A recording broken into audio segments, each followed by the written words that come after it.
আচ্ছা, cloud AI তাদের design ফিচারটা add করার পর থেকে আমি এটা লিটারেলি মানে ইউজ করতেছি, এবং একদম যখন লঞ্চ করছে তার এরপর থেকে এটা ইউজ করতেছি, বিভিন্ন জিনিস দেখতেছি, পডকাস্ট দেখতেছি। তো আসলে আমি এটা ইউজ করতে করতে এটা মানে কীভাবে যে এত প্রিসিশন মেনটেন করে কাজ করতেছে আমি জাস্ট আপনাদের শেয়ার করার জন্য ভিডিওটা করতেছি। তো এখানে দেখেন আমি ক্লাউড এআই যে ইউজ করতেছি। তো এইটা আমার ক্লাউড এআই অ্যাকাউন্ট। এখানে আমার ডিফারেন্ট ডিফারেন্ট ক্লায়েন্ট ম্যানেজ করার জন্য বা আমার এটা বেসিক্যালি আমার একটা টিম ইউজ করে। এটাতে আসলে জাস্ট আমি কিছু বেসিক পারপাসে আমার টিম ইউজ করে। তো এখানে দেখেন কিছু প্রজেক্ট বানানো আছে। তো এই প্রজেক্টে মূলত মাঝে মধ্যে হচ্ছে আমি কিছু প্ল্যানিং বা আমার কিছু প্রজেক্ট ফাইল টাইল বা কিছু স্কিল এখানে শেয়ার করে রাখছি।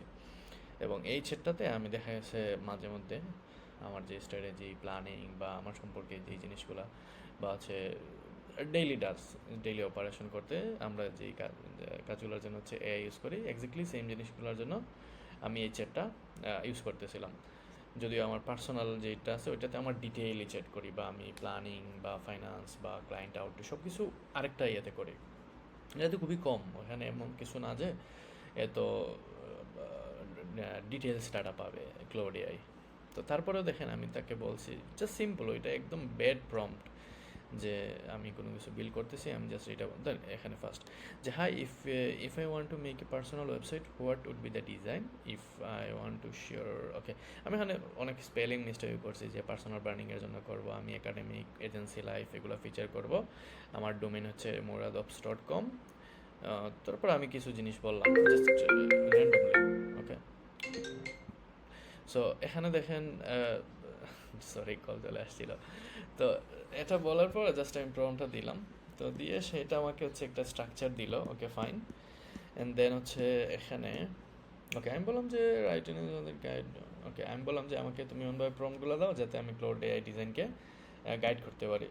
তো জাস্ট আমি এটা কপি করলাম, কপি করে এখানে হচ্ছে আমি এই যে ক্লাউড এআই ডিজাইনের যে আছে উইন্ডো আছে ওইটাতে দিলাম। দেওয়ার পর এটা আসলে লিটারেলি মানে আমি অবাক হইতেছি না, কারণ এটা তো সবাই বলতেছে বা আমি দেখতেছি কি কি আউটপুট দিতেছে। আমি অবাক হইতেছি এই কারণে যে এটা মানে আমার যে এত ডাটা বা আমি যে আসলে কোন থিম বা কোন কি বলে কোন কালার বা কোন স্ট্রাকচার হচ্ছে আমি পছন্দ করি বা আমার প্রেফারেন্স, এই জিনিসগুলো বুঝে ফেলছে।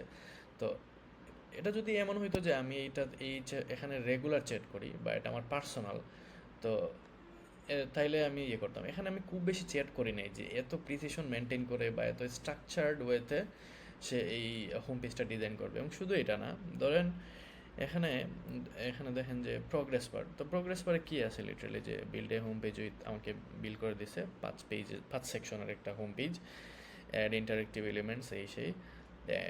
ওকে, ইন্টিগ্রেটেড পোর্ট্রেট। এটা কি করছে যে আমার যে ওয়েবসাইট আছে, আমার যে এজেন্সির ওয়েবসাইট, তো সেইটা থেকে ফিড করে ওইটার কালার থিম মোটামুটি নিয়ে নিছে। তো সে ভাবছে যে যেহেতু আমার এজেন্সির থিম প্যাটার্ন এটা, সো এটা হচ্ছে আমার আমার যে টিম বা আমার এজেন্সি এটা হচ্ছে আমার কালার থিম। ঠিক আছে, তো এখানে দেখেন সব কিছুই নিয়ে নিছে সে, মানে সিমিলার, নট লাইক দ্যাট এটা একদম পারফেক্টলি, বাট যত দূর নিছে এটা আসলে আমাকে অনেক শক করছে। তো এখানে দেখেন আমাকে বলতেছিল যে আমি একটা ইমেজ আপলোড দিতে, এখন আমাকে বলতেছে দেখেন মানে নেক্সট এগুলোর জন্য যে ভেরিফাই অ্যান্ড ফাইনালাইজ করবে, আমাকে বলতেছে যে image docs reference Figma links or folders Claude will use them as context. তো এখানে যদি আমি আরও ডিটেল দেই বা দেখা গেছে আরও আমি যেভাবে চাইতেছি এক্স্যাক্টলি ওই প্রম্পটগুলো দিই, তাহলে একবার চিন্তা করেন যে আমি একটু দেখে ফাইনাল প্রোডাক্টটা তো দেখানো হয় নাই যে এটা কেমন করতে পারে। এই দেখেন এই যে hmm about agency research article course content বুকে কল। এখানে আমার যেহেতু আমি লোগো দেই নাই তো এটা অ্যাজ ইট ইজ রেখে দিছে আমার ডোমেইন। তারপর এখানে open for Q3 to client shorts Murad Ahmed, read my research, তো এভারেজ ক্লায়েন্ট, মানে এভরিথিং দেখেন। তারপর এখানে ডায়নাবাইট ডিজিটাল।